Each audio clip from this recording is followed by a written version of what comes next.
Hello, my dear friends, lovers of books, of stories, of words that weave themselves into the fabric of who we are. I'm so glad you're here with me again, ready to step into a film that, while it carries the sheen of a modern release, carries with it a history as old as time itself. Today we're exploring Snow White 2025.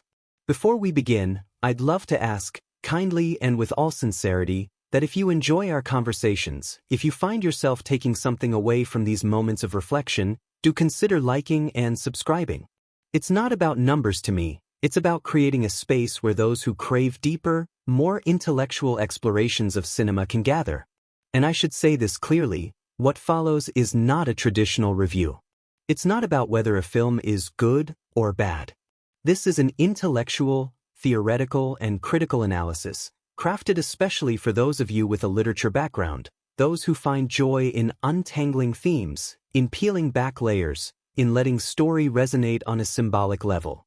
Think of this not as critique but as conversation, a wandering, thoughtful exploration, the way one might discuss a novel long after closing its final page.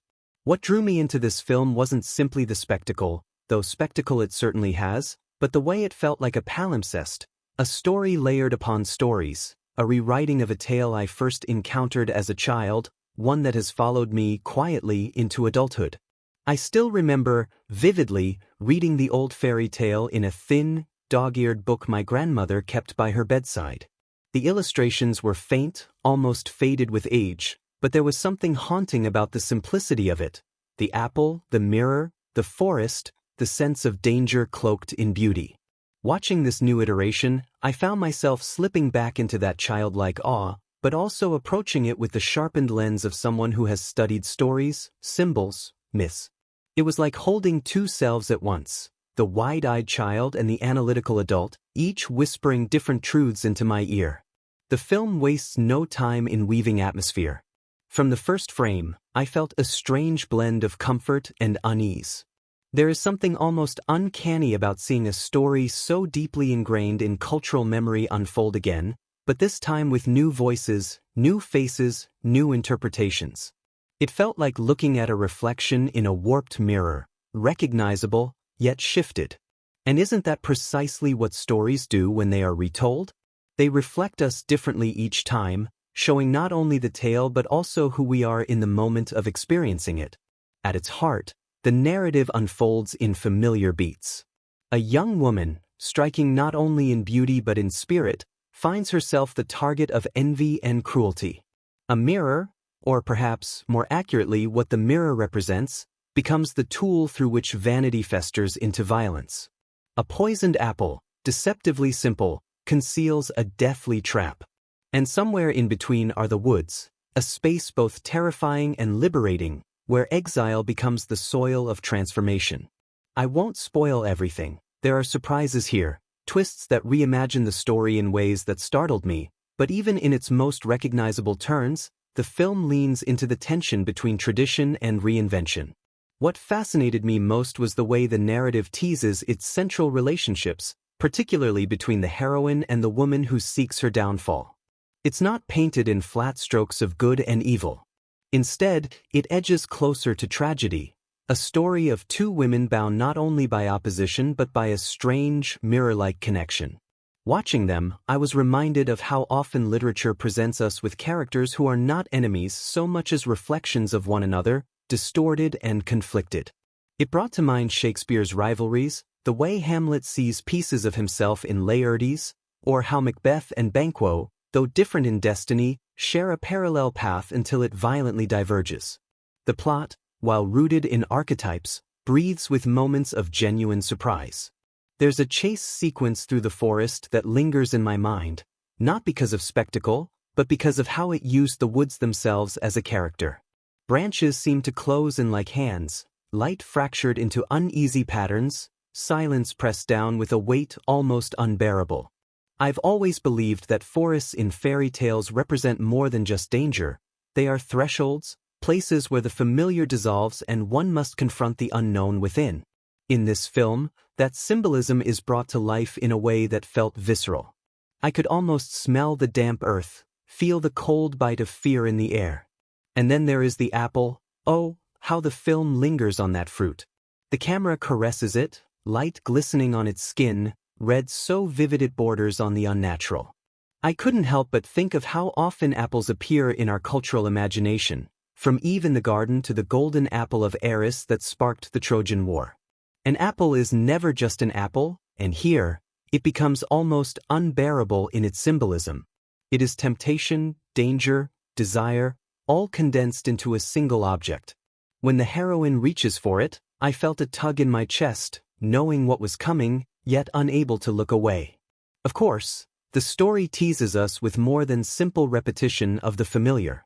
Twists unfold that recast old elements in startling ways.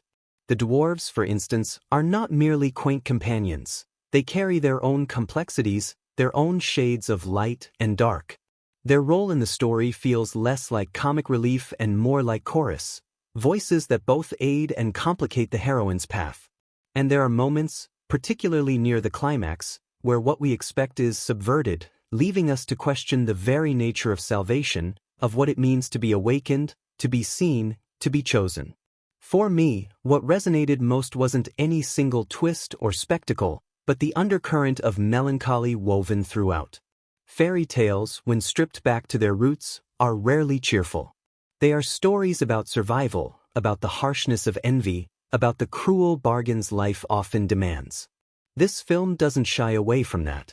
Even in its moments of beauty, there is a shadow, a reminder that joy is fragile, that innocence is easily poisoned. And yet, and this is why I find myself so moved, there is also resilience. The heroine's journey is not one of passive waiting but of enduring, of refusing to be erased, of finding strength in exile and betrayal. I think that's why it touched me personally. There are moments in all our lives when we feel cast out, when the world around us sharpens with cruelty, when envy or misunderstanding isolates us. Watching her wander into the woods, uncertain and alone, I was reminded of times when I too felt exiled, whether from groups, from opportunities, or even from versions of myself. And like her, I found in that exile the seeds of transformation, the ability to return stronger, more fully myself. What the film ultimately teases, and I won't give away too much, is not just a resolution, but a reframing. It asks us to look again at the familiar and see it anew.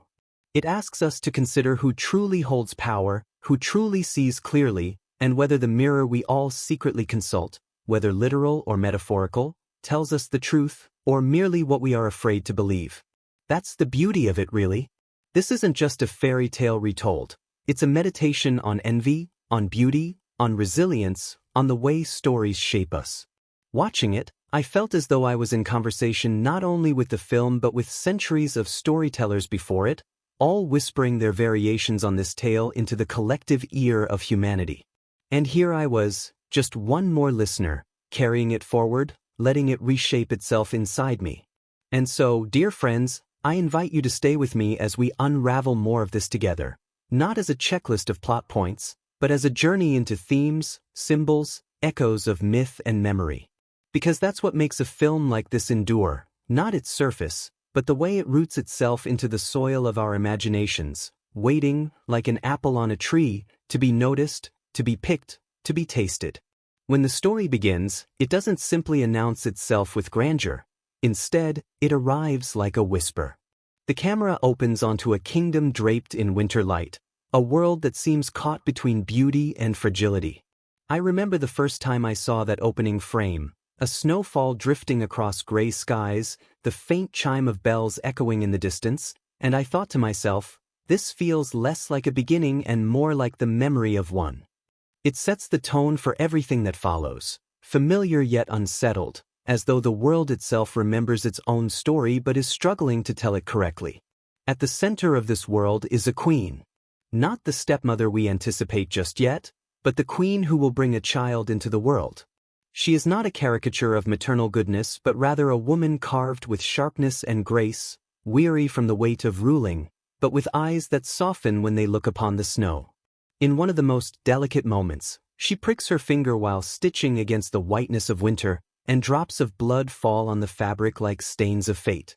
It is from this image that she whispers her longing, A daughter with skin as white as snow, lips as red as blood, and hair as dark as ebony. This moment is familiar to anyone who's read the fairy tale, but the way it unfolds here is striking in its restraint. There's no melodrama, no forced foreshadowing. Instead, it feels like a private prayer, a mother's hope cast into the silence of snow. And then, almost as quickly, that prayer is fulfilled and cruelly taken away. The queen bears her daughter, but in the aftermath, she fades, leaving behind not only a child but a kingdom starved for gentleness. I found this opening devastating, not only for the loss itself but for how quietly it settles into the story. Loss is not treated as spectacle but as inevitability. What follows introduces us to the new queen. From the very first frame she enters, you feel the shift in atmosphere. Where the first queen was tender and human, this one seems sculpted from ice and ambition. She does not stride into the castle. She consumes it as though the walls themselves bow to her presence. And here, the mirror makes its first appearance, tall, gleaming, impossibly polished, as if it reflects not only what stands before it but what lurks behind the eyes of the one who gazes in. The mirror is not presented as a mere object. It seems alive, its surface rippling faintly when spoken to, its voice neither male nor female, but something in between, smooth, detached, unnerving. When the queen asks who is the fairest, the words echo through the chamber like a spell. And though the mirror answers in her favor, the pause before it speaks is telling. It is as though the mirror knows it must lie gently before it must wound. Meanwhile, the child grows. We see her first not as a symbol, but as a girl, curious, restless, caught between innocence and the heavy expectations of her lineage. She is not shielded from the queen's coldness, though she does not yet understand it. Instead, she finds warmth in small rebellions, slipping away into the gardens, befriending servants, singing where she is not supposed to. I loved these glimpses because they ground her humanity. She is not merely the vessel of beauty that others will envy, but a person struggling to claim space in a world that wishes to define her. The tension between her and the queen builds gradually. At first, it manifests as criticism, the queen's sharp words about posture, about voice, about behavior. Yet beneath these critiques is something more dangerous, a growing recognition. Each year that passes makes the girl more radiant, and each year the queen feels her own light dimming. This is envy not as sudden eruption but as slow erosion, like a crack widening in stone. And then comes the moment that defines everything. The mirror speaks differently. The scene is staged with almost unbearable suspense. The queen stands before the glass, expecting her ritual affirmation, her comfort. But the mirror, in its measured, unblinking voice, declares that someone else now surpasses her, the young girl she has tried to keep beneath her shadow.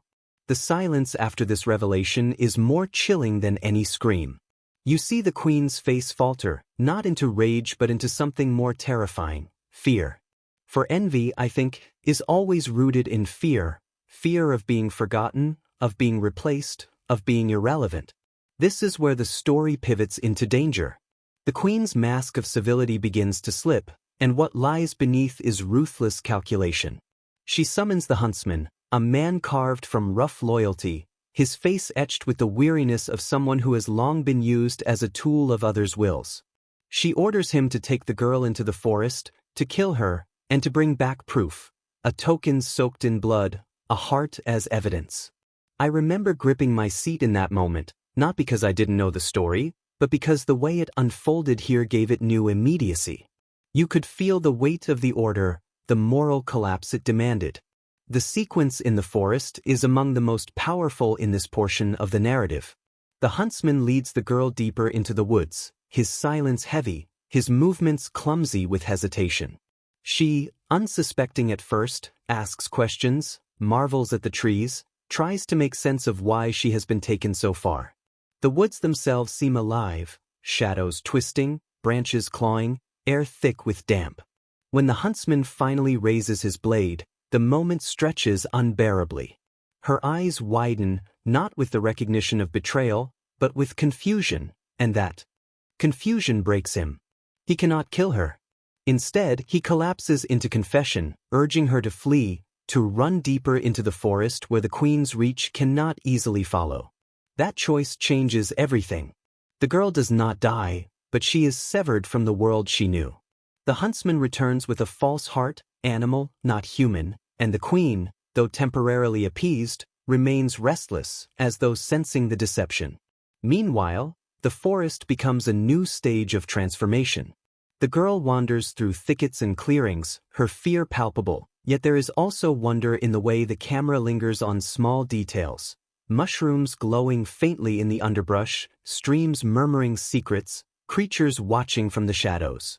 This is not a friendly forest, but neither is it wholly hostile. It is testing her, stripping away her royal identity until she is simply a person struggling to survive. Eventually, exhaustion overcomes her, and she stumbles upon a small dwelling hidden among the trees. The cottage is almost too quaint at first glance, but inside it tells a story of absence. Chairs too many for one person, plates half cleaned, a table cluttered with mismatched tools. She collapses there, falling into sleep as though the forest itself has finally granted her reprieve.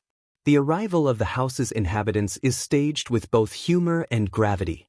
They are not introduced as caricatures but as distinct personalities, each carrying burdens of their own. At first, they treat her as an intruder, their suspicion sharp, their voices gruff. Yet when they see her vulnerability, when they recognize not only her beauty but her desperation, they soften. An uneasy alliance forms, rooted less in affection than in necessity. She needs shelter. They, though reluctant, need a reminder of something gentle in their harsh existence. What struck me here was how the film resisted making this moment a simple refuge. It is not a happily ever after pause but a fragile truce. The girl knows she is hunted, the men know they are taking a risk, and the shadow of the queen still looms. Yet for the first time, there is a flicker of community, of belonging, even if it is tentative. Back in the castle, the queen eventually learns the truth.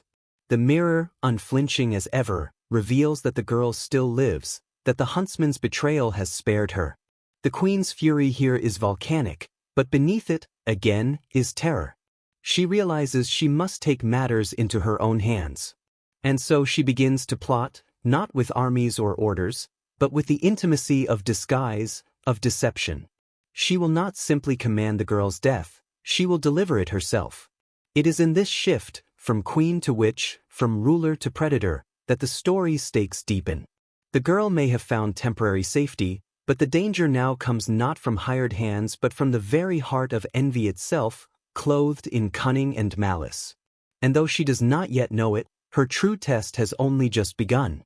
What I find extraordinary about the way the story unfolds from here is that it refuses to grant us comfort. Even in moments of respite, there's always an undercurrent of dread, a hum in the background that whispers, "This isn't over yet." And truly it isn't. Inside the small cottage in the woods, life tries to stitch itself together into something resembling peace. The girl learns to move among her unlikely companions, not as a princess but as a guest, as a friend, even at times as family. There's something deeply moving about the way she rolls up her sleeves, helps with chores, laughs at small jokes, and listens to their troubles with the open-heartedness of someone who has been starved of real connection. These sequences are tender, but they're never allowed to become indulgent.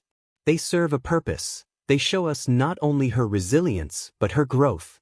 She is no longer a passive figure at the mercy of circumstance. She is beginning to shape her own place in the world. Yet the shadows grow thicker. The queen, restless and consumed by venomous envy, consults the mirror again. This time, the mirror confirms the worst. The girl's beauty has blossomed beyond even the queen's darkest fears, and her survival is a threat that gnaws at the very core of the queen's identity. That moment, when the mirror delivers its truth, is filmed with icy precision, the queen's face flickering between disbelief, rage, and, most chilling of all, resolve. And so she dons her first disguise. It's such a striking transformation. The regal, commanding figure we've seen until now is stripped away, replaced by the stooped posture and weathered face of an old peddler woman. What's uncanny is not the disguise itself but the conviction with which she inhabits it. There is a lesson here. The most dangerous deceptions are the ones we believe ourselves. When she approaches the cottage, the girl greets her with the natural kindness that has defined her character from the beginning. She does not see a threat, only an elder carrying trinkets and wares. The queen offers a gift, a bodice lace, rich in color, beautiful in design. There's a maternal echo in the way she insists on lacing it for her, tightening it around her waist. Too tight, of course. The girl gasps, collapses, her breath stolen by the cruelty hidden within the act. It's a shocking scene, not for its violence, but for its intimacy. Harm arrives not as a sword or poison, but as a gesture disguised as care.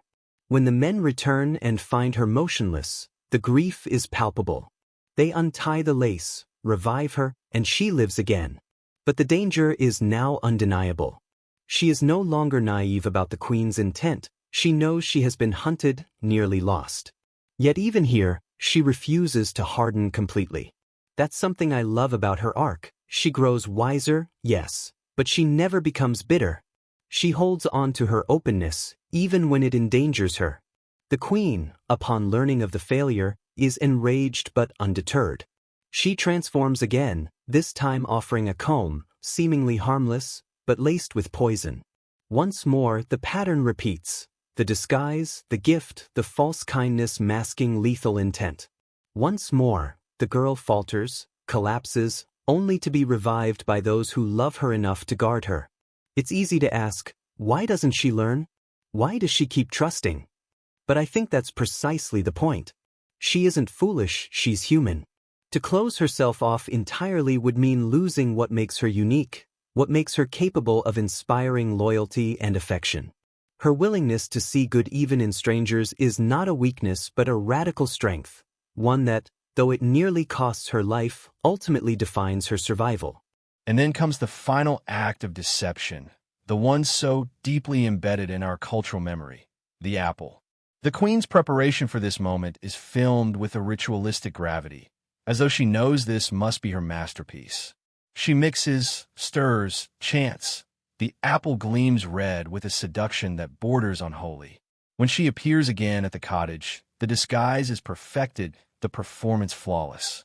She offers the apple with casual generosity, slicing it in half, eating the harmless portion herself, leaving the cursed side for the girl. The bite is taken. The fall is immediate. This time, no loosening of laces, no removal of combs can bring her back. She lies still, not dead, but locked in a sleep that mimics it so perfectly it might as well be. The despair that fills the cottage is suffocating. The men grieve, not as protectors who have failed, but as friends who have lost someone they came to love deeply. They cannot bury her, for the thought of placing her beneath the earth is unbearable. Instead, they encase her in glass, a coffin that is both tomb and shrine, a monument to what they refuse to relinquish. Time becomes strange here. Seasons shift. Snow falls and melts, flowers bloom and wither. She remains, preserved in her beauty, untouched by decay, as though the world itself refuses to let her go. These scenes ache with melancholy. The stillness of her body contrasts with the relentless passage of time around her. And then a shift. A figure enters the story, not as a savior in gleaming armor, but as a traveler, a seeker. He stumbles upon the glass coffin, upon the grief-stricken men who guard it. He sees her, and like so many before him, is struck by her beauty. But what sets him apart is not merely admiration. There is recognition, a sense that he sees not just the surface but the life that once animated it. The moment of awakening comes almost incidentally, almost by accident. In some tellings, it is the kiss. In others, the jostling of the coffin that dislodges the cursed piece of apple. Here, it is rendered with ambiguity, as though the film refuses to reduce the miracle to a single action. What matters is that she breathes again, her chest rising, her eyes opening, her body trembling back into life. The reunion that follows is tender without being saccharine. There is joy, yes, but also shock, disbelief, and an overwhelming gratitude that borders on reverence. She is alive. She has survived. Not because she was saved, exactly, but because she endured. The final confrontation with the queen is swift, almost startling in its brevity. Word of the girl's revival reaches the castle. and the queen's fury turns to panic. She attends the wedding, disguised, of course, but her schemes unravel. Justice arrives not through vengeance, but through inevitability. Her downfall feels less like triumph and more like the collapsing of a tower that was always doomed to fall. And so the story closes with light where there had been shadow, with a sense of restoration. Yet what lingers for me is not the victory, but the cost. The girl's journey has been marked by loss, betrayal, and near death, but also by resilience, trust, and the capacity to see goodness even in a world eager to destroy it. It's easy to treat this tale as simple, predictable, even childlike. But when you sit with it, when you let the details settle in, it reveals itself as something far more complex. A meditation on envy, innocence, endurance, and the radical strength of refusing to let the world make you cruel. And that's what makes the resolution feel earned. Not because she won, but because she remained herself. What strikes me most, whenever I revisit this story, is how the characters reveal themselves not through long speeches or elaborate backstories, but through gestures, silences, and choices. They're archetypes, yes, but archetypes filled with human breath, each one echoing truths about us that we would rather not admit. Let me begin where my thoughts always linger, with the girl at the center. She begins as a figure often dismissed as naive, even passive. Her kindness is sometimes mocked in modern readings, her trust labeled as foolish. But if you look closely, really closely, her essence is not weakness at all. It is courage of an entirely different kind. She dares to remain soft in a world that has shown her sharpness, to grow up under the shadow of envy, to be threatened, exiled, and hunted, and yet to still greet strangers with open warmth. That is not naivete. That is a refusal to be remade by cruelty. It resonates with me deeply because I've known what it's like to be told that gentleness is impractical, that survival demands hardness. And yet, like her, I've seen moments when it is precisely gentleness that saves us. There is also an evolution in her that people often overlook. In the beginning, she is largely reactive, moved around like a piece on a chessboard by the desires of others. But as the story unfolds, she begins to carve her own place, especially when she embraces life in the cottage. She becomes active in building connections, in shaping community. That transformation from passive to active is subtle, but it is there, and it's what gives her final revival its power. She is not merely restored to life. She is restored to the fullness of her becoming. And then there is the queen. What a chilling portrait she paints, a woman defined not by her beauty, but by her obsession with it. On the surface, she is the villain, her cruelty straightforward, her motives transparent. But underneath, she embodies something more complicated, the terror of obsolescence, the fear of being replaced, the dread of fading into irrelevance. Her envy is not simply spite. It is rooted in the mirror's relentless reminder that her worth, in this world, is tied entirely to her appearance. I find myself both horrified by her actions and strangely sympathetic to her plight. Who among us hasn't felt the ache of comparison, the despair of never being enough? Of course, most of us do not attempt murder to silence that ache, but the raw emotion is recognizable. Her disguises reveal as much about her as her outbursts. Each transformation into a peddler, an old woman, a stranger, it's not just a tactic, it's a confession. She cannot achieve her goals as herself. She must fracture, split, fragment into masks, as though she no longer believes in her own face. The tragedy of the queen is that she is so desperate to destroy another that she destroys herself first. I see in her not just villainy, but the warning of what happens when envy becomes the only mirror we ever look into. The men in the cottage are often treated as comic relief, their quirks exaggerated, their presence reduced to numbers. But what I notice most about them is how they represent the spectrum of human responses to vulnerability. Each one reacts differently to her arrival. Some are suspicious, reluctant to trust this outsider. Others are protective almost immediately. But together, they form a collective lesson. The power of community is not in uniformity, but in the way differences can unite around shared care.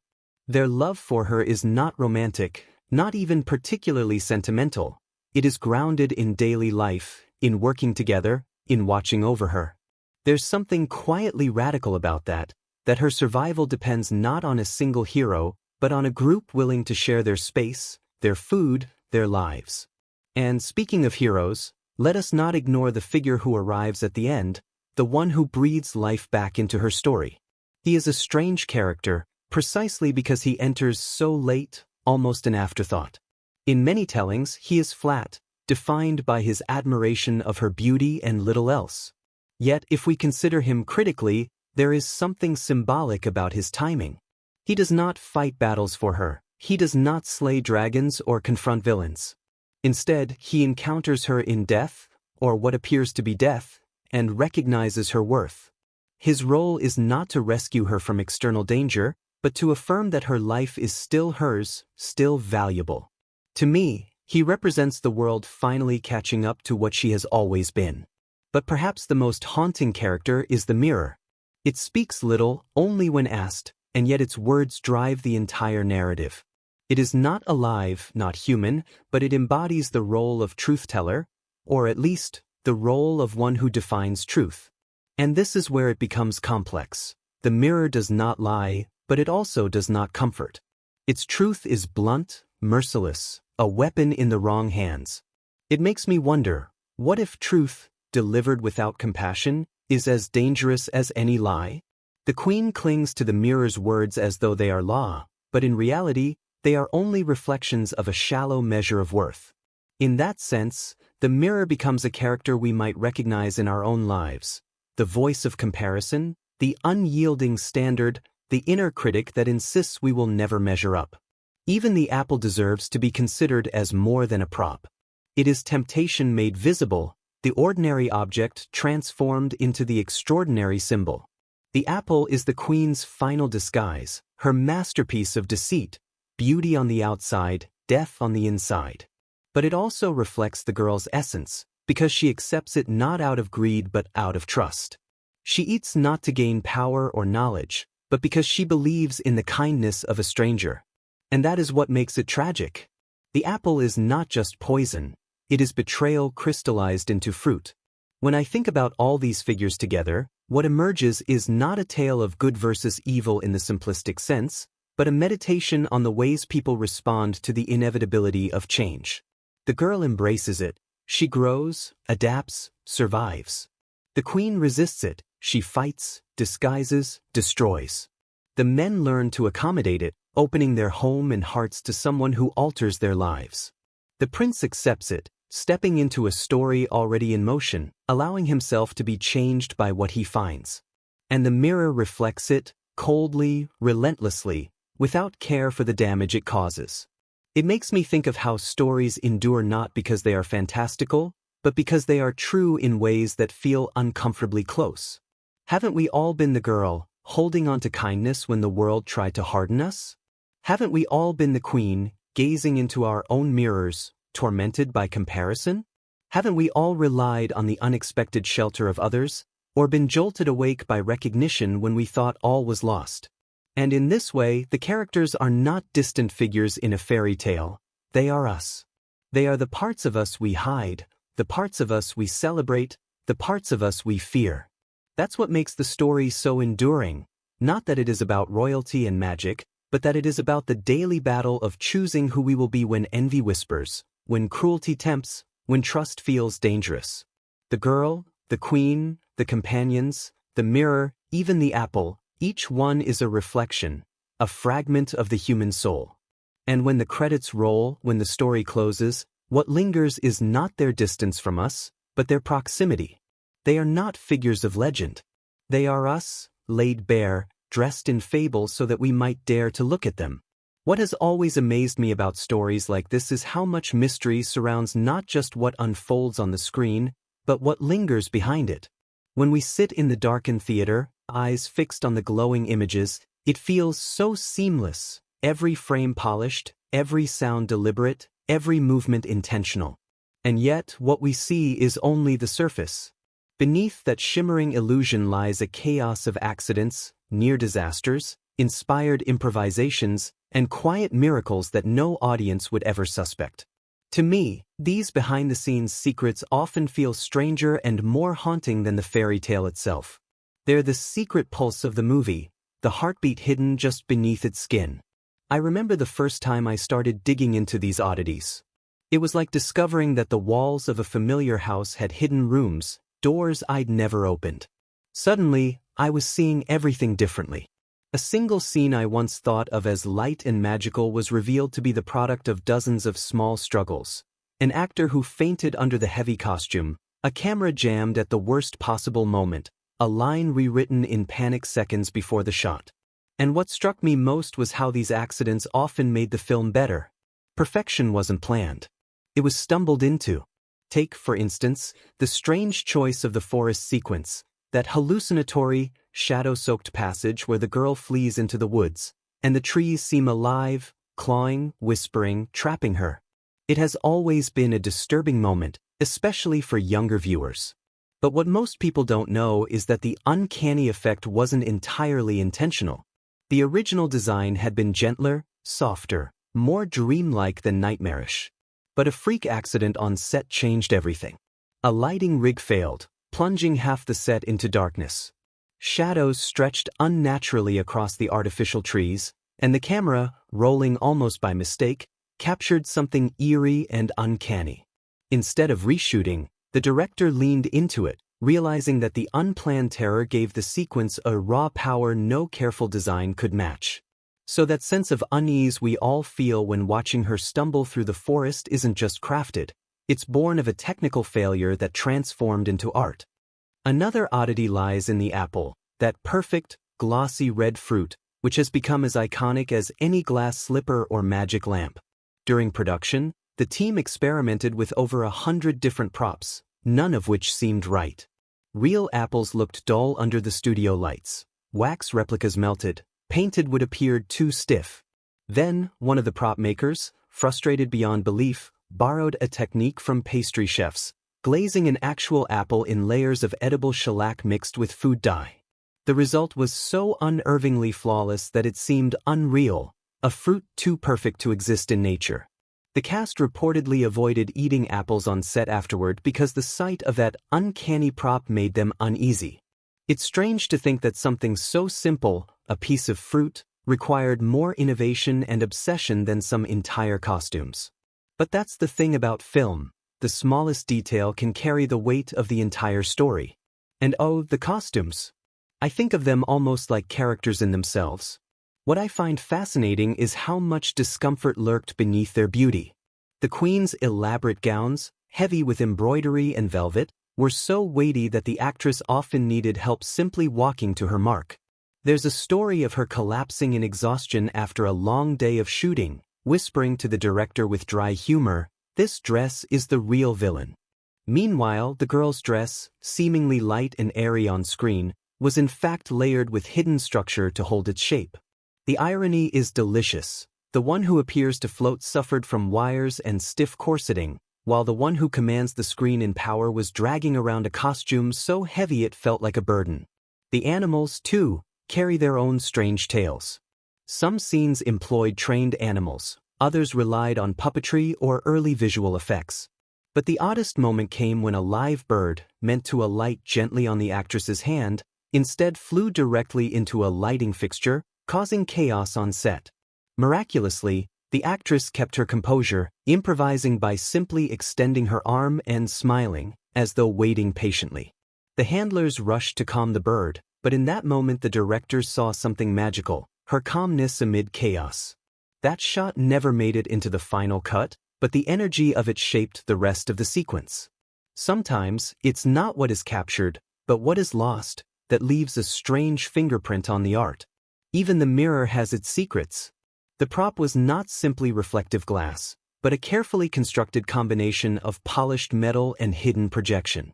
To create the illusion of a voice emerging from it, technicians had to whisper lines through a hidden tube, their voices warped by echo chambers.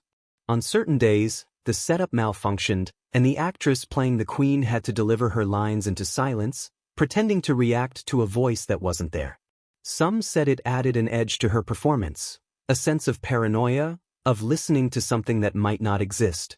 To me, that feels uncanny, almost metaphysical, the queen talking to an empty mirror, hearing voices only she believes in. Was it art? Was it accident? Or was it something stranger? One of the strangest production stories concerns the cottage. You'd think the set would be cozy, comforting, a refuge from the darkness of the forest. But behind the camera, it was anything but. The ceilings were so low that the crew had to crawl or crouch to move around.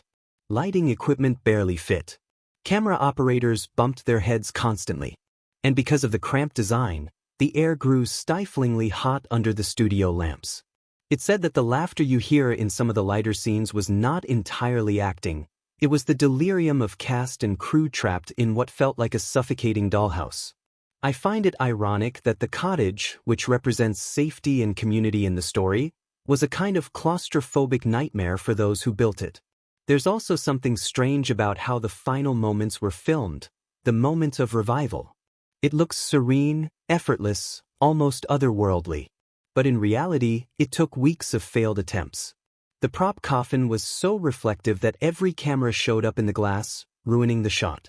They tried angling, they tried smoke to dull the surface, they even considered changing the coffin altogether.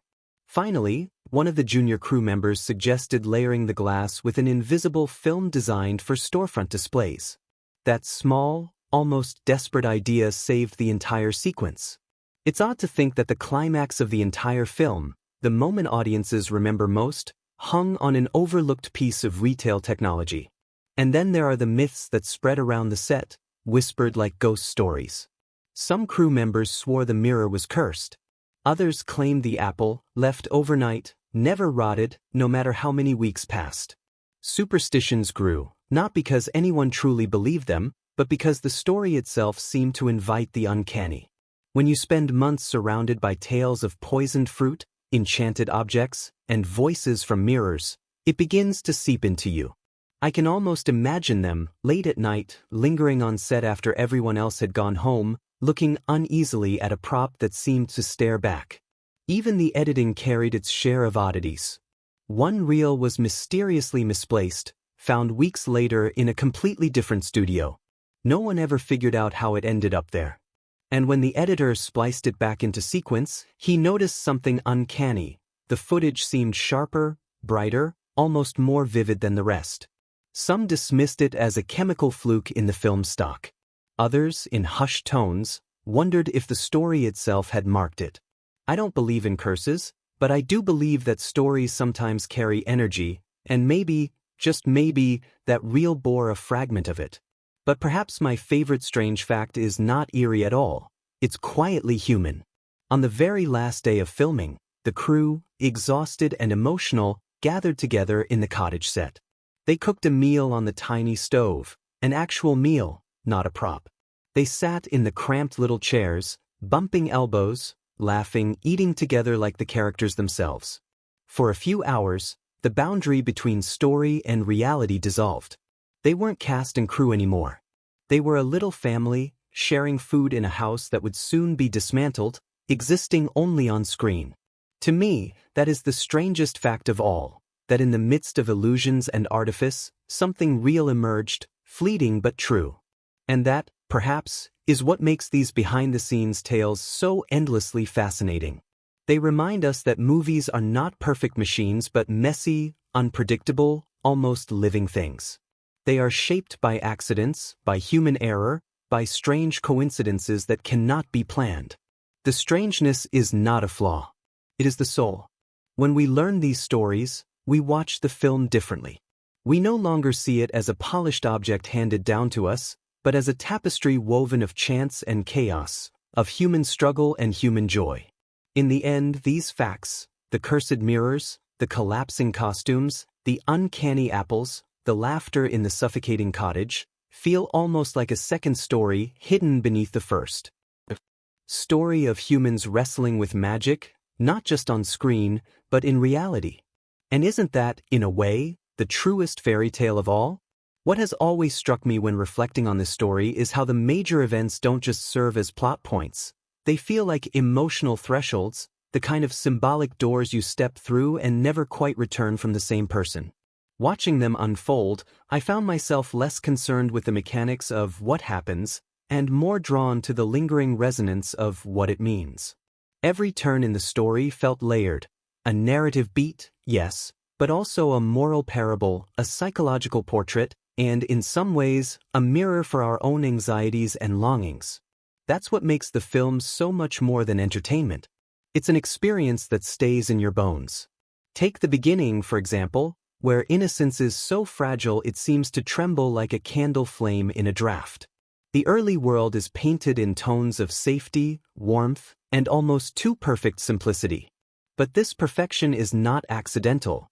It's constructed deliberately, almost like a stage set, to make us feel how precarious it is. When the first cracks appear, when jealousy rears its head in the form of whispered malice, it feels devastating not because we didn't expect conflict but because we already sense how fragile the harmony was. From a critical perspective, that opening segment sets up the dualities the film never stops exploring. Innocence against corruption, nature against artifice, trust against betrayal. Without this soft beginning, the darkness to come wouldn't cut as deeply. The arrival of the mirror changes everything. Critics have long debated whether the mirror is merely a plot device or a full character in its own right. What fascinates me is how its presence shifts the Queen's arc from human insecurity into something mythic, archetypal. It's not just that she fears losing her beauty, it's that the mirror externalizes the voice of self-doubt, the insidious whisper of inadequacy that lurks in all of us.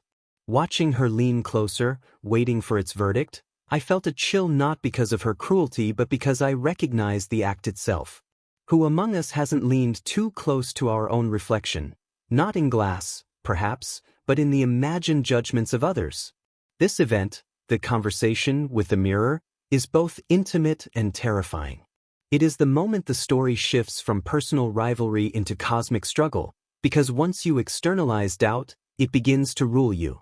Then comes the order, the act of sending another human into the woods to do the unthinkable. What makes this event so unsettling is not its brutality but its coldness. The Queen does not strike with her own hand.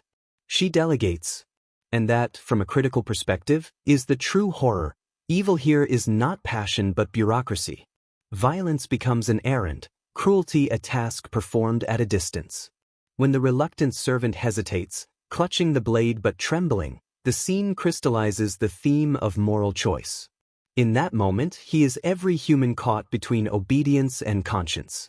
Critics sometimes focus on the girl's innocence as the moral center of the story, but I've always believed the servant holds the film's quietest, most human moment of truth.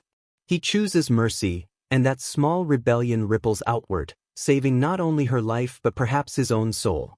The sequence in the forest remains one of the most haunting passages in cinema, and I've often thought of it as the film's true descent.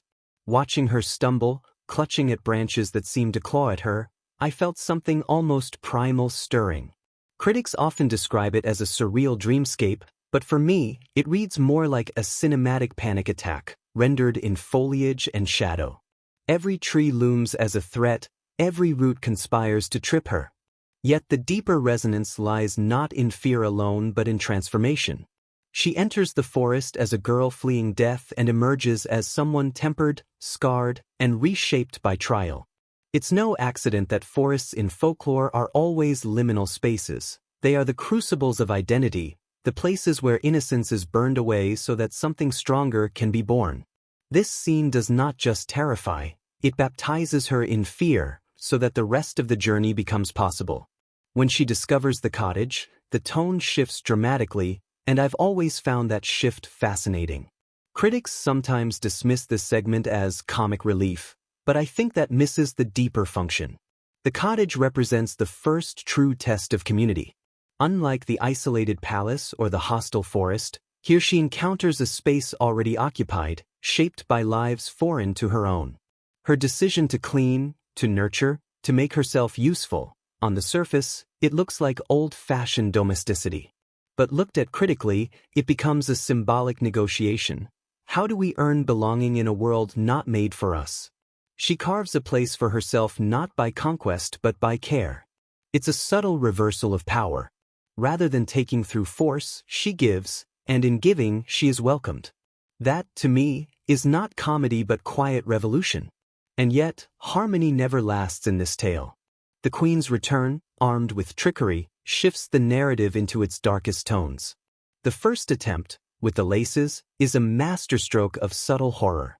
Here, the attack is not through poison or weaponry but through fashion itself, the manipulation of beauty into a form of suffocation.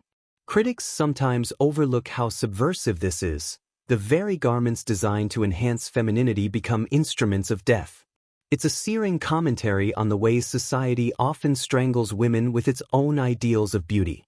And the fact that it takes the intervention of her companions to save her underscores the theme of interdependence. Alone, she cannot resist these insidious traps. But in community, there is rescue.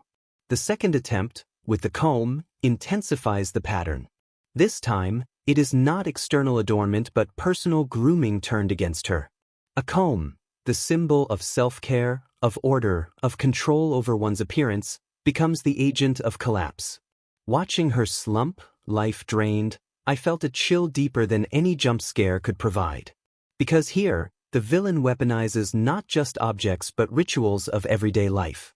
That's what makes the event so resonant. It suggests that danger doesn't always arrive as a dragon or a sword. Sometimes, it hides in the familiar, in the daily habits we trust. And then, of course, comes the apple, the moment that critics, audiences, and casual viewers alike remember above all else. The apple is not just a poisoned fruit. It is temptation distilled, an object glowing with all the allure of desire.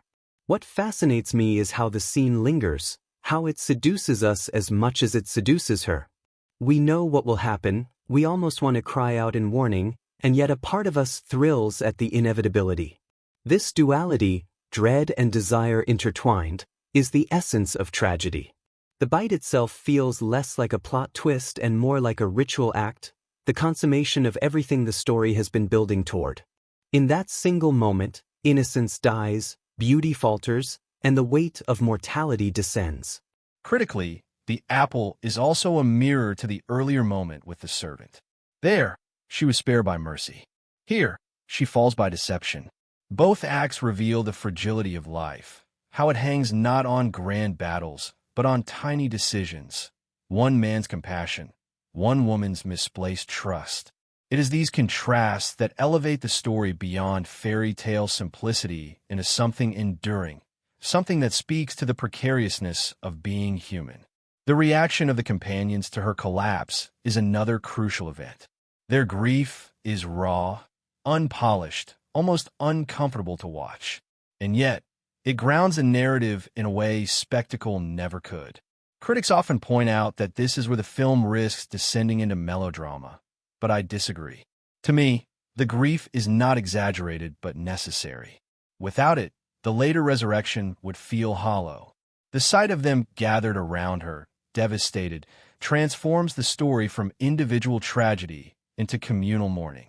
This event reminds us that death, or even the appearance of it, is never private. It reverberates outward, shaping everyone it touches. And then, of course, comes the final miracle. Her revival is perhaps the most debated moment of the entire film. Is it an act of fate, of destiny, of true love? Critics have argued endlessly, some deriding it as cliché, others defending it as archetype. For me, its power lies not in logic, but in feeling.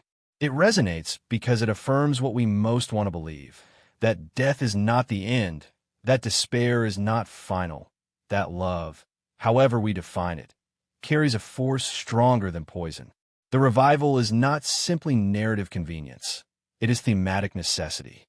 Without it, the story would collapse into nihilism. With it, the cycle completes. Innocence lost, trial endured, death embraced, and life restored. And then, in the aftermath, comes the reckoning, the Queen's downfall. The manner of her punishment, so vivid and cruel, has always sparked controversy. Some see it as too harsh, others as poetic justice. Personally, I see it as symbolic closure. She who worshipped beauty is destroyed by ugliness. She who thrived on control is undone by humiliation. The event is grotesque, yes, but it completes the moral logic of the tale. In a world shaped by archetypes, there can be no gentle fade out for the embodiment of envy. Her end, as brutal as it is, cements the story as one of cosmic justice rather than human mercy.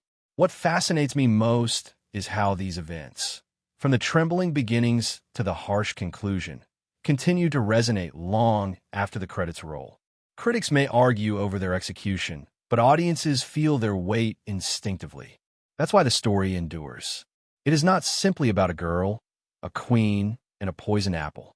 It is about the way innocence confronts envy, the way community redeems loneliness, the way love, however mysterious, restores what death tries to steal. Each event is a parable, each twist a mirror reflecting something back at us.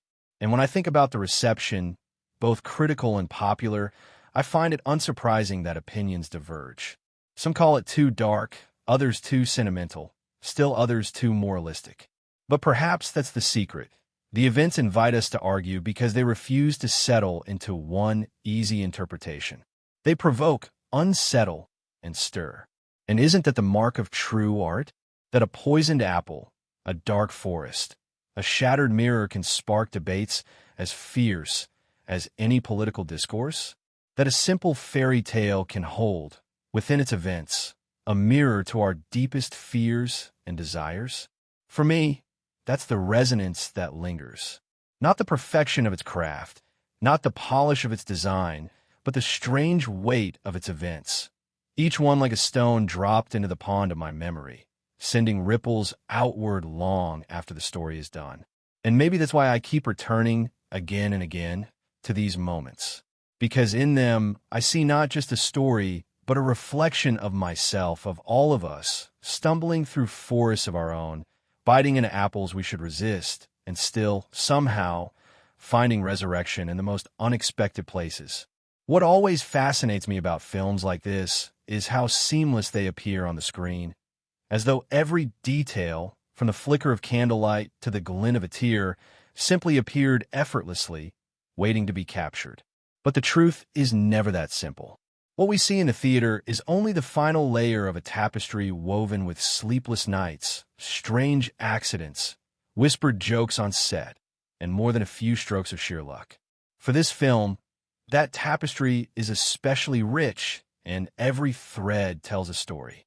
When I first began learning about how it was made, I expected the usual accounts of green screens, costume fittings, and camera rigs. And yes, those were there. But what struck me most was how personal the process felt to those involved. Each member of the crew, from the director down to the assistant tasked with keeping continuity notes, seemed to carry a sense of reverence, as if they weren't just making a movie, but contributing to a living myth.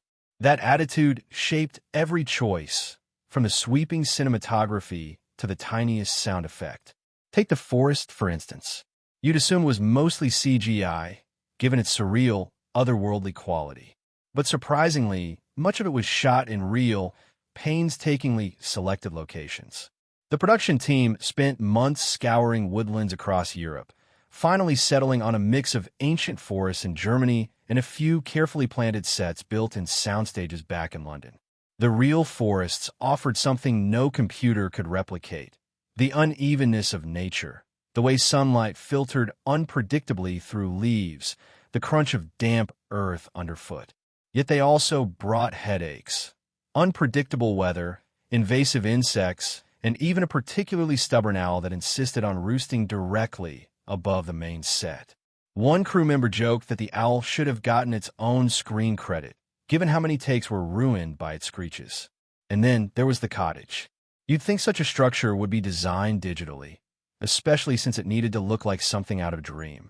But the production designer insisted it be built full scale. For weeks, carpenters and set decorators labored, crafting tiny wooden chairs, unevenly carved tables, and hand-painted crockery. The inside was deliberately cramped, so much so that the actors playing the companions could barely move without bumping elbows. The funny part is that claustrophobia ended up helping their performances. Being forced into each other's space created a natural, bumbling intimacy, which translated beautifully on screen. More than one actor admitted that after filming in that cottage, they developed an almost brotherly bond simply because they'd been literally rubbing shoulders for hours on end. But what really captivated me were the unplanned moments that slipped into the film almost by accident. There's one story about a scene where the young heroine collapses onto the wooden floor in despair. The script had her sob quietly, but on one take, she fell harder than expected, accidentally knocking over a small stool. Instead of breaking character, she clutched at it, as if trying to hold on to something solid in her grief. The director loved the rawness of it so much that the stumble was kept in the final cut. To most viewers, it probably looks like a perfectly choreographed gesture. In reality, it was clumsy, painful, and completely real. That's the magic of production. The accidents sometimes shine brightest. Sound design brought its own share of surprises.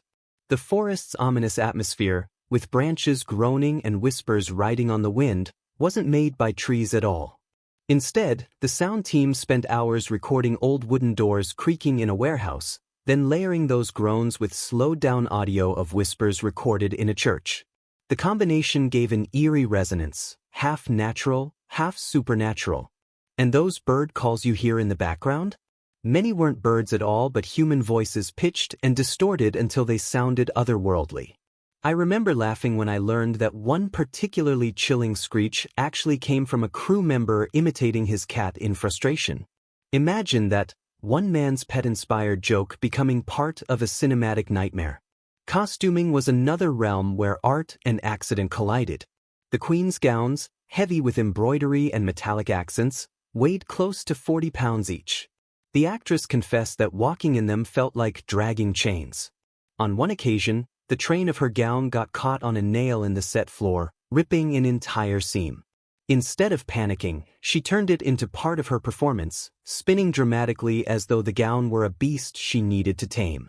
The crew repaired it overnight, but the director kept the footage, saying it revealed something raw about her character, the sense of fighting against her own beauty. One of my favorite anecdotes involves the poisoned apple. Dozens of versions were created by the props department. Some real, some wax, some hollow with hidden tubes for smoke effects. The problem was they all looked too perfect. The director wanted it to seem irresistibly delicious but also slightly uncanny. After weeks of trial, a crew member suggested something absurd. Why not spray the apple with honey and dust it with edible glitter under the lights? Against all odds, it worked. The apple gleamed with a tempting sheen that looked both mouth-watering and strangely unnatural. The funny twist? During one take, the actress actually bit into the honeyed version by mistake and nearly gagged at how cloyingly sweet it was. Everyone burst into laughter, the tension broken, and she gamely asked for another take, this time with the hollow prop. Not all the behind-the-scenes stories were lighthearted, though. Filming the collapse scene, where the heroine succumbs to the apple's poison, took its toll emotionally. Lying still for hours, surrounded by silent, grieving castmates, created a heaviness on set. Crew members admitted they sometimes stepped outside just to shake it off.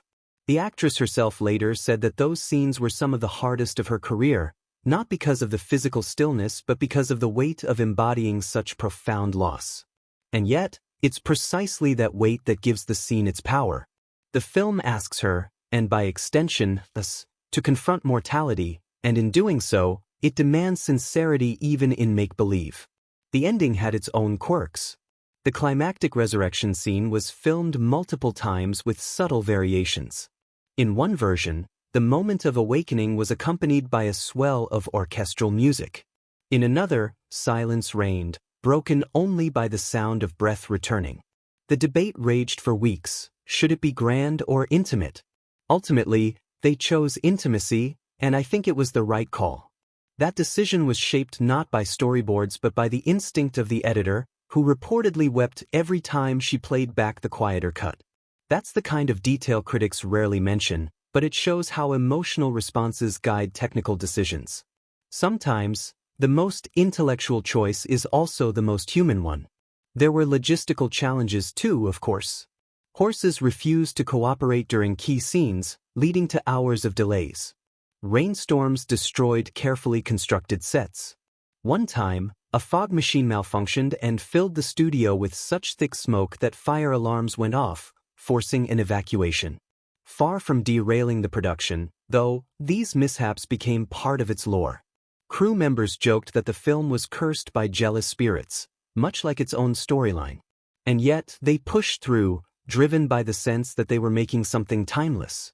What lingers most for me, though, is how much joy and play existed alongside the struggle. Between takes, cast members often sang together, turning the gloomy forest into an impromptu concert hall. The dwarfs actors, in particular, became infamous pranksters, hiding props or sneaking snacks into their tiny pockets, only to pull them out mid-scene. Their laughter was contagious, and many crew members later said those moments of levity kept them sane through grueling hours. One cameraman confessed that the best part of his job was trying not to shake the camera while laughing at their antics. And here's a little-known fact. The final scene of Celebration, with everyone gathered in joy, was filmed not at the end of production but right in the middle. The schedule demanded it, but it had an unintended effect. For the cast, it became a preview of closure, a reminder of where their characters would end up even as they returned to darker scenes afterward. Several actors later said it helped them carry hope through the heavier filming days. Knowing that joy awaited, even fictionally, made the journey bearable. When I think about all these production insights, what strikes me is how much of the film's magic lies not in perfect planning but in imperfection. The accidents, the laughter, the frustrations, they shaped the story just as much as scripts and storyboards did. The film we see is a polished jewel, but hidden inside it are the fingerprints of everyone who touched it. Every screeching owl, every glitter-dusted apple, every ripped seam is part of its soul. And somehow, knowing those stories makes me love it even more. Because isn't that what cinema is at its heart? A gathering of flawed, determined humans trying to conjure something greater than themselves. A process filled with sweat and tears, yes, but also with honey-slicked apples and owl calls that become immortalized forever. The production of this film wasn't just about cameras and costumes. It was about the delicate, unpredictable alchemy of people coming together, stumbling, laughing, persevering, and, against all odds, creating a world that now lives inside ours. What always astonishes me about films of this kind is the way they transport us, not with spells or potions, but with something subtler, the careful construction of place. Before a single word is spoken, before a single note of music swells, the setting already speaks to us. Tells us what kind of world we're stepping into, what shadows we should fear, what beauty we should trust, and what secrets might be hiding just beyond the treeline. Watching this film, I found myself immersed not just in its story but in the feeling of its spaces, as though the forest, the castle, and the tiny cottage weren't backdrops at all, but characters with their own moods, tempers, and fates. The forest, for instance, is more than trees. It is mystery itself, a realm of shifting shapes and whispered fears. In some moments, the cinematography captures it as a cathedral of green, sunlight filtering through ancient branches in shafts that resemble divine light. In others, that same forest twists, the camera tilting upward to distort the trunks, shadows pooling until it feels suffocating. I remember holding my breath in those moments, not because I didn't know what would happen, but because the setting itself seemed alive, conspiratorial, almost eager to swallow the characters whole. What fascinated me most was how the filmmakers played with contrasts within that single space. A bird fluttering across the frame might momentarily turn menace into wonder, reminding us that even in the darkest corners, beauty insists on being seen. The camera lingers on small details, moss clinging to bark, the delicate shiver of leaves stirred by unseen winds, as though reminding us that this is not a fairy tale backdrop but a real, breathing ecosystem. And that attention to detail carries emotional weight. When the heroine first flees into this wilderness, her terror is palpable not just because of her fear but because the forest itself seems to respond, closing in on her, overwhelming her. Later, when she finds solace within its glades, the same space feels protective, almost maternal. What changed? Not the forest, but her relationship to it, and by extension ours. Then there is the castle looming in contrast. Cold stone, high walls, and endless shadows. Where the forest breathes with organic unpredictability, the castle suffocates with rigid control. Its geometry is sharp, unyielding. Every hall feels designed to dwarf those who walk it. The cinematography exaggerates this, often framing the queen at the top of staircases or beneath vaulted arches, so that she seems inseparable from the architecture itself. Watching her move through those corridors, I often thought of her as another tower or gargoyle, another extension of stone and malice. The castle, in this sense, is not her home but her body, her kingdom manifest in walls that keep out both warmth and mercy. I loved the way the lighting worked within those walls. Firelight flickers across cold stone, never soft enough to make the space feel warm. Mirrors reflect not clarity but distortion, fragments of faces that seem slightly off, slightly wrong. The cinematographer used these reflections masterfully, often showing the queen's face multiplied, fractured, as though even she could not contain her own image. And in those choices, we glimpse something profound. The castle doesn't just house evil, it amplifies it. It becomes a shrine to vanity, a fortress of isolation.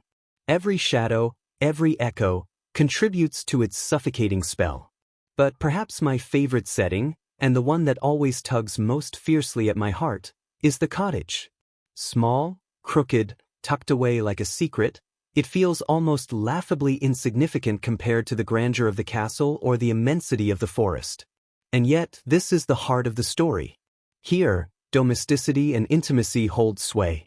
The cinematography shifts in tone the moment we enter. Instead of sweeping crane shots or oppressive wide angles, we get close-ups, handheld movements, frames filled with clutter and warmth. You can see the texture of wood, the smudges on mugs, the faint smoke curling from a crooked chimney. It's messy, lived-in, imperfect, and all the more human because of it. What struck me most, though, was how the lighting changed within that space. Sunlight streaming through small, uneven windows feels soft, almost golden. Shadows are gentler, less threatening. The camera often lingers longer here, as though reluctant to leave. And emotionally, so are we. After the vastness of the forest and the coldness of the castle, the cottage feels like a heartbeat, a reminder of why the struggle matters. It's not just about defeating evil, it's about protecting the fragile beauty of shared meals, laughter, and friendship. That shift in setting is a shift in soul. Beyond these primary spaces, the film also offers fleeting but unforgettable glimpses of liminal worlds, the meadow where sunlight seems almost too bright, the river whose surface reflects more than it reveals, the market town bustling with ordinary life that feels alien in a story filled with magic and menace. Each of these moments serves as a palate cleanser, a reminder that the world is larger than the central conflict. They also ground the story. Without them, everything might feel too distant, too mythical. With them, we are reminded that this fairy tale world has texture, scale, and variety, that wonder and danger exist side by side. Cinematography is the thread that binds all these settings together, shaping not only how we see them but how we feel them. Wide shots of the forest emphasize isolation, making the heroine seem small against towering trees. Low angles in the castle exaggerate its power, turning doorways into mouths that threaten to swallow her. Gentle, steady pans in the cottage suggest comfort, even laziness, as though time itself slows down within those walls. These aren't just technical tricks, they're emotional cues, guiding our breath, our pulse, our trust. Color, too, plays its part. The forest shifts from emerald greens to near-black shadows, depending on the scene's emotional tenor. The castle is dominated by grays and silvers, occasionally punctured by blood red, always a reminder of violence lurking beneath the surface. The cottage bursts with warm earth tones, browns, yellows, muted oranges. Watching, you can almost feel the temperature shift between these spaces. Cold in the castle, temperate in the forest, warm in the cottage.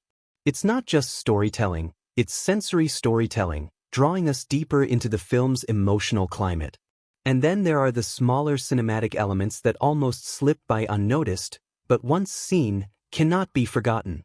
The way the camera sometimes tilts ever so slightly during moments of unease, creating a subconscious sense of imbalance.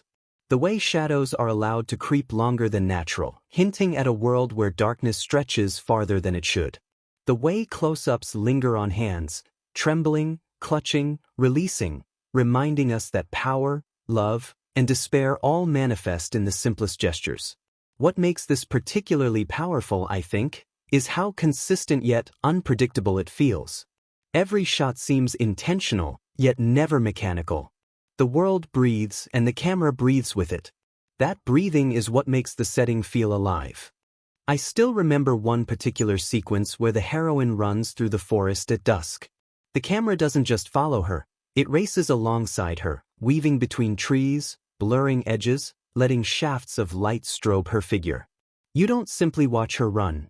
You feel the disorientation, the desperation, the ache in your own lungs. That's what the best use of setting and cinematography can do, collapse the distance between screen and soul. And what about the use of silence? Oh, it's brilliant. In the forest, silence is not empty. It's filled with tension, expectation, the faint suggestion that something unseen is waiting. In the castle, silence becomes suffocating, amplifying every footstep until it feels like a drumbeat of doom. In the cottage, silence is comfort, the pause after laughter, the hush before sleep. These variations remind us that sound and image work hand in hand to shape place. What we don't hear is just as important as what we see. By the end of the film, I realized I was carrying these places inside me as much as the characters. The castle haunted me. The forest lingered in my imagination like a dream half-remembered. The cottage warmed me like a distant memory of home. That's the power of setting and cinematic elements when they're handled with care. They become not just locations but companions, echoing the story's themes long after the credits roll. Because, in truth, we don't just remember stories for their plots. We remember how they felt. We remember the shiver of walking into a hall where shadows fall too long. We remember the comfort of firelight on wooden beams. We remember the breathless panic of running through trees that seem alive with menace. This film understands that deeply, and it uses its settings not as background but as soul. There's something enchanting about the fact that films are made not in silence, but in chaos. To sit in a theater and watch the finished story unfold feels seamless, almost inevitable, as if the world you're seeing was always meant to exist.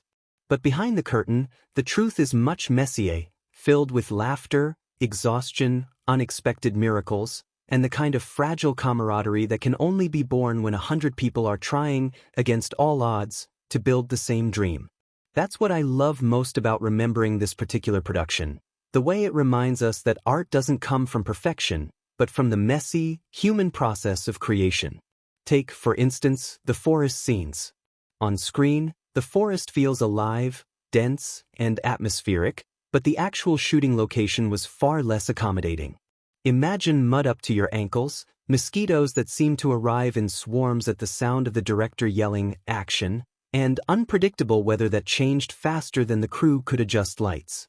One day, after hours of careful setup, a sudden downpour collapsed equipment, soaked costumes, and turned the forest floor into a swamp. Everyone assumed the day was lost. But instead of despair, something else happened. The cast began laughing, stomping through puddles like children. The director, instead of calling a halt, whispered to the cinematographer, "Roll anyway." That night's footage, rain cascading through trees, actors running with genuine, unchoreographed energy, became one of the film's most breathtaking sequences. Moments like that defined the production. Accidents transformed into poetry. Then there was the castle, which wasn't a single place but a patchwork of sets and real historical locations stitched together through careful editing and design. The main hall, with its towering arches, was filmed in a centuries-old fortress where the crew had to tiptoe around fragile stonework and avoid triggering alarms set to protect priceless heritage. The irony? Between takes, the cast would sprawl across the cold floors, eating snacks from paper bags, their costumes glittering with sequins and embroidery while they munched potato chips. It was such a striking image, this clash of grandeur and mundanity, that one of the crew joked they should release a backstage reel titled Royalty Eats Doritos. The atmosphere among the actors was something special too. They came from wildly different backgrounds, stage veterans with voices trained for Shakespeare, newcomers still learning how to find their mark, and seasoned film stars accustomed to green screens and global premieres. You might expect friction, but what blossomed instead was mentorship. The older cast members would quietly guide the younger ones, giving tips about timing, breath control, or how to conserve energy during long shooting days. One touching story still stands out. During a particularly difficult emotional scene, one of the younger actors couldn't quite summon the vulnerability required. Instead of frustration, their scene partner took them aside, away from cameras, and shared a personal story of failure and hope. When they returned to set, the performance that followed was raw, trembling, unforgettable. Everyone on set knew they had just captured lightning in a bottle. Of course, it wasn't all tenderness and poetry. There were challenges that tested patience and resilience. Costumes, for instance, became a recurring ordeal. The gowns and armor looked exquisite on camera, but wearing them was another story. Heavy fabrics caused actors to overheat under studio lights, and elaborate headpieces sometimes wobbled so precariously that scenes had to be res-hot. In one notorious case, a towering crown slipped mid-scene and landed directly over an actor's eyes, leaving them to deliver lines half-blind while the crew struggled not to burst out laughing. That take was obviously unusable, but the blooper reel became an instant classic among the team. Props created their own comedy. The enchanted mirror, designed to gleam with an eerie, otherworldly glow, was notoriously fragile. During one rehearsal, a clumsy stagehand leaned a little too heavily against it, and the entire thing shattered. There was a moment of stunned silence, then nervous laughter, then a frantic phone call to the art department. By morning, they had rebuilt it, sturdier, more convincing, and, ironically, far easier to film. Sometimes failure is just the universe's way of forcing improvement. One of my favorite behind-the-scenes dynamics came from the dwarves scenes. The actors cast in those roles quickly became the soul of the production, known for their jokes, their pranks, and their uncanny ability to lift spirits when exhaustion weighed heavy. They would rewrite entire lines of dialogue during rehearsals, slipping in modern slang just to see if anyone noticed. More than once, the director had to stifle laughter while calling cut, because a scene had derailed into improvisation. Yet those playful experiments often uncovered unexpected gems, lines or gestures that eventually made it into the final cut. The camaraderie extended beyond the actors. The crew, often invisible to the audience, were a family of their own. Camera operators who spent hours balancing rigs on uneven terrain would challenge each other to races during breaks, weaving through set pieces with heavy equipment as though it were a sport. Makeup artists shared whispered gossip while frantically reapplying smudged lipstick. Sound technicians, perched in trees to catch the perfect natural ambience, swapped bird-watching notes between takes. This was a community, not just a workplace. And then there were the nights, the grueling, beautiful nights. Night shoots are notoriously difficult, requiring stamina, patience, and gallons of coffee. Yet they also carried a strange kind of magic. Imagine standing in the forest at midnight, the set illuminated by artificial moonlight, mist machines curling fog across the ground. Everyone knew it was fabricated, but the illusion was so complete that it felt real. More than once, crew members admitted they had to remind themselves they weren't living inside the story. That sense of immersion infused the work with sincerity. The actors weren't just pretending to be afraid of shadows. In the hush of those late hours, with owls hooting and branches cracking, the fear felt startlingly authentic. Not everything could be solved with laughter or luck. Technical challenges sometimes pushed the team to the brink. One particularly complex sequence involved combining practical stunts with digital effects, a chase through the woods, ending in a waterfall plunge. The logistics were a nightmare. Harnesses malfunctioned, camera drones crashed into branches, and the stunt double narrowly avoided injury when a cable snapped during testing. After several failed attempts, frustration ran high. But then, on a cool morning when everyone was running on little more than caffeine and stubbornness, it all came together. The stunt landed perfectly, the cameras caught every angle, and the director erupted into cheers. Later, when the scene appeared in the final cut, no trace of the struggle remained, just fluid, heart-pounding beauty. There's something profoundly moving about that transformation, the way exhaustion, mistakes, and near disasters crystallize into the seamless magic of cinema. Watching the finished story, you'd never guess that behind every shot was a web of human effort, compromise, and perseverance. I'll never forget the final day of filming, when the last scene wrapped and the crew burst into spontaneous applause. Some hugged, others cried. The director gave a short speech, voice-breaking, thanking everyone for building not just a film but a memory. The strangest part was the silence afterward. 4 months, the set had been a second home, filled with chatter, clattering equipment, laughter, and the endless rhythm of rolling and cut. Suddenly, it was over. The forest was just a forest again. The castle walls stood empty. The cottage, stripped of props, was nothing more than bare wood. The magic lingered only in the people who had created it. That's what stays with me most when I think about these behind-the-scenes insights. Not the accidents or the frustrations, not even the funny stories of crowns slipping or mirrors shattering, though those are unforgettable in their own right. What stays is the humanity of it all. The way strangers became collaborators, collaborators became friends, and friends became something like family. The film that audiences see is a fairy tale, but the story behind the cameras is its own kind of fairy tale, messy, imperfect, full of obstacles, and yet brimming with laughter, resilience, and grace. And maybe that's why the finished work feels so alive. Because every frame carries within it not just artistry, but the echo of real people giving everything they had, their sweat, their tears, their laughter, to make something beautiful.